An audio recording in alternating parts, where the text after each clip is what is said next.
Good morning সবাইকে and welcome back to my channel. কেমন আছো তোমরা সবাই? আশা করছি সবাই খুব ভালো আছো, আমিও ভীষণ ভালো আছি। তো আজকে হলো সোমবার, সপ্তাহের প্রথম দিন, বাজে এখন 5টা। তো প্রতিদিনের মতো আজকেও বেরিয়ে পড়েছি মর্নিং ওয়াকে, আর এটা তো আমার ডেলি রুটিন। তো এখন মর্নিং ওয়াক করে নিই চলো। তো দেখো বাড়ি ফিরে গেছি, আর পুরো 40 মিনিটস আজকে মর্নিং ওয়াক করেছি। আর প্রচণ্ড গরম আজকে, কি বলবো তোমাদেরকে। তো যাই হোক, গত দুদিন কোনো ভিডিও করতে পারিনি কারণ ডলুর শরীরটা একটু ভালো ছিল না। তো এখন মোটামুটি ঠিক আছে। দেখো বাজে হচ্ছে 5:56। আজকে ডলু ওঠেনি কারণ যেহেতু ওকে গতকালকে রাতেরবেলা ওষুধ খাইয়ে ঘুম পাড়িয়েছিলাম, তো সেই জন্য এখন ওঠেনি। তো এখন ড্রেস ছেড়ে একটু চেঞ্জ করে নিয়ে ব্লিঙ্কিট থেকে অর্ডার দিয়েছি হচ্ছে একটা জিনিস, দুধ আর হচ্ছে ঘি অর্ডার দিয়েছি। গোলটাচের ঘিটা শেষ হয়ে গেছিলো, তো সেই জন্য এবার আর ছোটো ফাইল আনিনি, এবার একটু বড় নিয়ে এসেছি। একবারে 500 নিয়ে এসেছি, তারপরে অনেক দিন মোটামুটি চলে যাবে। আর এই গোলটাচের ঘিটা একমাত্র ব্লিঙ্কিটেই পাওয়া যায়, জেপ্টোতেও পাওয়া যায় না, আর না হলে স্পেন্সারে গিয়ে আনতে হবে। স্পেন্সারে যাওয়ার মতো এখন একদমই টাইম নেই, তো সেই জন্য ব্লিঙ্কিট থেকে অর্ডার দিয়ে দিলাম। আর তোমাদের এরকম গোলটাচের ঘি কাদের কাদের ভালো লাগে আমায় কমেন্ট করে জানিও। ওই ঘিটা এত সুন্দর আর এত সুন্দর টেস্ট না। 500 ml এর দাম হচ্ছে 395, কিন্তু এটার অফার ওই দিয়েছিল, এটা 370 মতো দাম নিয়েছে। ঠিক আছে, তো চলো আজকে ভিডিওটা দেখতে থাকো। আর আজকে তো ফলহারিণী অমাবস্যা, আর আজকে আমাদের রাতে এক জায়গায় যাওয়ারও আছে, তো সবটাই তোমাদের সাথে শেয়ার করব। তো এখন সৌরভ উঠেছে আর আমি তো আছি, ডলু এখনও ওঠেনি কারণ একটু পরেই উঠে যাবে। ও সামার ভ্যাকেশন হোক, স্কুল থাকুক না থাকুক, ও একদম আর্লি পার্সন। 5টা সাড়ে 5টার সময় একদম ঘুম থেকে উঠে যায়, কোনো রকম দুষ্টুমি করে না। আর আজকে সকালবেলা কফি খেয়ে যেতে পারিনি। আর আগের একটা ভিডিওতে আমাকে একজন কমেন্ট করেছিল যে আমার থাইরয়েড আছে, থাইরয়েড হলে কফি খাওয়া যায় কি না। খাওয়া সবই যায়, সব কিছুই খেতে পারো, কিন্তু সেটা লিমিট রেখে খাওয়াটাই বেটার। আর এখন একটু কফি খাচ্ছি কারণ আজকে যেহেতু মর্নিং ওয়াক যাওয়ার সময় কফি খেয়ে যেতে পারিনি। আর এই সকালবেলা কফিটা একবার অন্তত না খেলে না আমার ঠিক এনার্জি পাই না আমি, তো সেই জন্য এটা মাস্ট। আর এখানে দেখো একটা বেকারি বিস্কিট খাচ্ছি। তো যথারীতি ডলুর ঘুম ভেঙে গেছে, ডলুকে ফ্রেশ করে দিয়েছি, ব্রাশ করা হয়ে গেছে। তা এখন ওকে একটু বেঙ্গলিটা পড়াচ্ছি। ওর এখন বেঙ্গলিটা পড়তে ভীষণ ইন্টারেস্ট ফিল করছে। আর স্কুলের হোমওয়ার্ক যা যা দিয়েছিল সব ওকে ডান করি, সব ওর কমপ্লিট হয়ে গেছে। আর ওর আজ থেকে মোটামুটি 7-8 ডেজ মতো ওর পড়াও নেই কারণ ওর ম্যাম নেই এখানে। তো এখন রেডি হয়ে গেছি। আর দেখো এই বাচ্চাটার নাম হচ্ছে চিনি। ও আমাদের কাছে আছে 5 ডেজ হয়ে গেল। তো সামনেই আসছে জামাই ষষ্ঠী, তো এই জামাই ষষ্ঠীর এই উইকটাতে ভীষণ আমাদের চাপ। তো যাই হোক, আজকে তো ভীষণ গরম। তো এখন আমি আর ডলু যাচ্ছি হচ্ছে ডলুর ডান্স ক্লাসে, কারণ ডলুর এখন ব্যাক টু ব্যাক এখন রিহার্সাল চলছে ওর। তো ডান্স ক্লাস থেকে আসবো, এসে তারপরে ব্রেকফাস্ট হয়ে গেছে, সব কিছু কমপ্লিট হয়ে গেছে, সব বাচ্চাদেরকে খাওয়ানো দাওয়ানো সব কমপ্লিট করে এখন আমি আর ডলু যাচ্ছি হচ্ছে ডান্স ক্লাসে। ঠিক 2 দিন আগেই ডলুর হঠাৎ করে শরীরটা খারাপ, ঠান্ডা লেগে গেল হঠাৎ করে, সেই থেকে জ্বর চলে এলো। আমি আজকে বললাম যে আজকে তাহলে আমি ম্যামকে বলে আজকে অফ রাখছি। বলছে না, আমার ডান্সটা করলে আমি একটু শান্তি পাবো, তাহলে আমার একটু ভালো লাগবে, আমি ডান্স করলে একটু রিল্যাক্স ফিল করবো। আজকে আমাকে সকালবেলায় বলছে যে না, আমি আজকে ডান্স ক্লাসে যাবই। তো যাই হোক, ডান্স ক্লাস কমপ্লিট করে এখন আমরা যাচ্ছি হচ্ছে বাড়িতে। তো বাড়ি ফিরে ডলুকে রেখে আমি আর সৌরভ বেরিয়েছিলাম একটু ব্যাংকে। সকাল থেকে এত গরম, এত রোদ উঠেছিল, আর এই দেখো অবশেষে একটু স্বস্তির নিঃশ্বাস পাওয়া গেল। আমাদের এই দিকটা একদম বৃষ্টি হচ্ছিল না, বেশ কিছুদিন আগে থেকে বেলঘড়িয়া, দক্ষিণেশ্বর সব জায়গাতেই বৃষ্টি হচ্ছে, শুধু আমাদের বাগুইটিতেই বৃষ্টিটা হচ্ছিল না, উল্টোডাঙাতেও বৃষ্টি হয়েছিল। তো অবশেষে একটু স্বস্তির নিঃশ্বাস পাওয়া গেল। আর এখানে আমি আর সৌরভ এই ব্যাংকে গেছি, ব্যাস বেরিয়েছি, আর তুমুল বৃষ্টি, আমরা দুজনেই পুরো ভিজে একদম চপচপে ভিজে গেছি।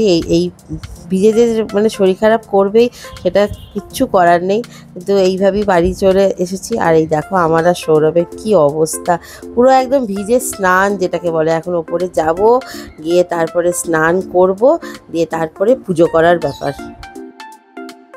তো বাজে এখন 1:30 আর আজকে যেহেতু ফলহারিণী অমাবস্যা, তো সেই জন্য দেখো ঘরের পুজো একদম কমপ্লিট হয়ে গেছে।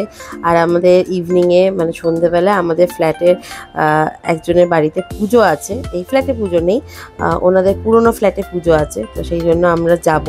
মা যাবে না, কারণ মা সিঁড়ি দিয়ে উঠতে পারবে না, মায়ের তো পায়ে ব্যথা, সেই জন্য সিঁড়ি দিয়ে উঠতে পারবে না। আর এই দেখো আমার ঘরের ঠাকুরের একদম পুজো কমপ্লিট হয়ে গেছে, সব কিছু হয়ে গেছে। আর সেই যে তখন বৃষ্টিতে ভিজে ভিজে এলাম, পুরো মাথাটা ধরে গেছে, সৌরভেরও তাই আর আমারও তাই। সন্ধ্যেবেলা যদি সব ঠিকঠাক থাকে আর যদি বৃষ্টিটা না হয়, তাহলে ডেফিনেটলি যাব, পুজোটা দিয়ে আসবো, আর তখন তোমাদের সাথে আবার শেয়ার করব। তো চলো, এখন আমার পুজো দেখো একদম কমপ্লিট হয়ে গেছে। আর তারা এখন একটু রেস্ট নেবো, আর কিচ্ছু না, এখন একটু শুধু ঘুমাবো। কারণ অনেকটা সকালবেলায় উঠেছি, তার মধ্যে আবার বৃষ্টিতে ভিজেছি না, ভালো লাগছে না, শরীরটা প্রচণ্ড মাথা ধরে গেছে। চলো, তো দুপুরবেলা একটু রেস্ট নেওয়ার পরে বাজে এখন 7:45, এখন বেরোচ্ছি, যাব। তোমাদেরকে তখন বললাম যে আজকে যেহেতু আমাদের ফ্ল্যাটে একজনের বাড়িতে পুজো আছে, তো সেখানে আগে পুজোটা দিতে যাব। এখন বেরোচ্ছি, এখন যাব আগে মালা আর মিষ্টিটা কিনতে, দিয়ে তারপরে পুজোটা দিয়ে আসবো। আর এখন বৃষ্টিটা একটু থেমেছে, সারাটা দুপুর বৃষ্টি হয়েছে, বিকালবেলা তো মোটামুটি হয়েছে, এখন বৃষ্টিটা একটু থেমেছে। তা আমি ডলুকে বললাম যে চল গিয়ে আগে পুজোটা দিয়ে আসি, বাড়ি এসে বাচ্চাগুলোকে খেতে দিয়ে তারপর আমরা বেরোবো আবার।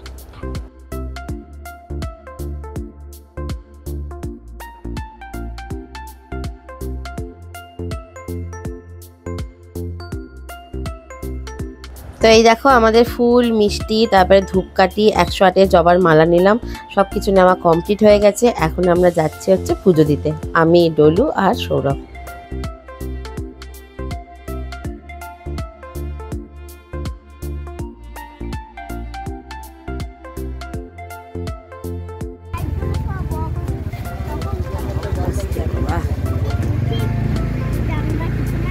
ডলু, তুই এইখানে এসেছিলি ড্রয়িংয়ে, মনে আছে? সোজা গিয়ে বাঁ দিকে।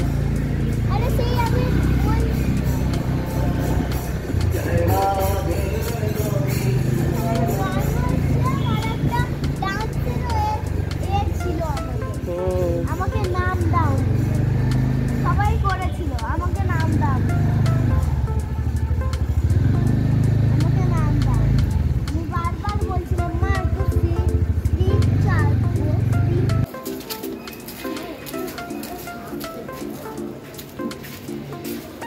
থাকতেই পারে।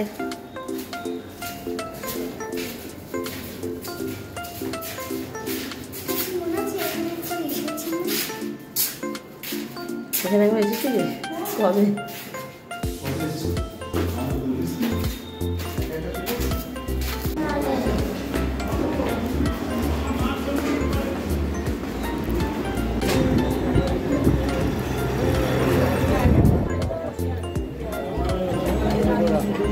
আস্তে, ধূপকাঠিটা তুলে রাখ।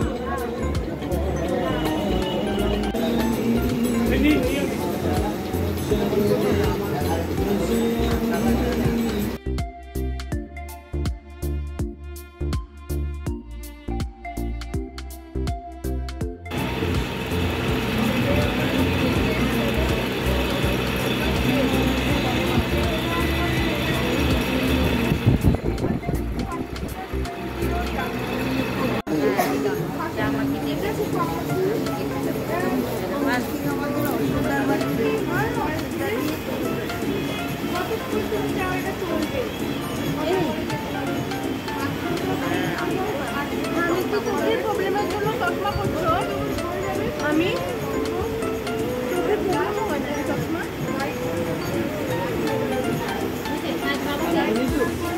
এখানে তো আমরা অনেকক্ষণ আগেই এসেছি, আর বাড়িতে যেহেতু সব বাচ্চাগুলোকে খাবার দাবার দিয়ে এসেছি, মানে ডিনার করিয়ে এসেছি, তো বাড়িতে মানে ইমিডিয়েটলি না গেলেও চলবে। তো এখন অলমোস্ট 9টা 10-15 বাজে, তো এখন একটু পরেই ঠাকুরমশাই পুজোতে বসবে, তো কিছুক্ষণ পুজোটা আমরা দেখে, আর এখন 10টা বাজে, তো এখন আমরা ডিনার করে নিচ্ছি। আমাদের ফ্ল্যাটের থেকে যারা যারা গেছিলাম সবাই একসাথেই বসেছি, এইখানে কিছুজন, আমাদের পেছনে কিছুজন, আর মায়ের খাবার ওরা পার্সেল দিয়ে দেবে, তো আমরা সেটাই নিয়ে যাব। আর এখানে দেখো গরম গরম সাদা ভাত, ডলু কিন্তু কিচ্ছু খায়নি, না ভাত খেয়েছে, না ডাল খেয়েছে, না আলু ভাজা, কারণ ও তো রাতে ভাত খায় না। আমি একদম অল্প করে খেয়েছি, সৌরভও রাতে ভাত খায় না, আমিও রাতে ভাত খাই না। তো সেই জন্য ঠাকুরের প্রসাদ সবাই খেয়েছি, খুব ভালো লাগলো।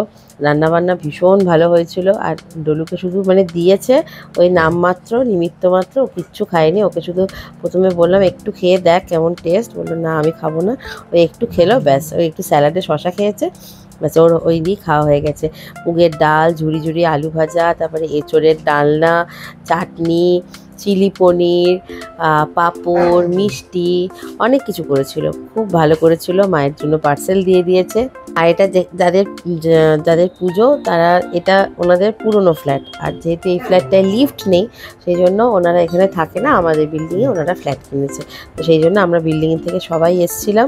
আর যারা যারা আসতে পারেনি, যেমন আমার মা আসেনি, বেশ কিছু আন্টি আসেনি, তাদের জন্য সব পার্সেলের ব্যবস্থা ছিল। তো পার্সেল নিয়ে এখন যাচ্ছি হচ্ছে বাড়িতে। এখন বাজে হচ্ছে 10:30। তো চলো আজকের মতো ভিডিওটা এই পর্যন্তই। তোমাদের আজকে ভিডিওটা কেমন লাগলো অবশ্যই জানাতে ভুলো না। ভালো লাগলে লাইক সাবস্ক্রাইব করো। দেখা হবে তোমাদের সাথে আবারও পরের দিন নেক্সট একটা ভিডিওতে। Good night, tata.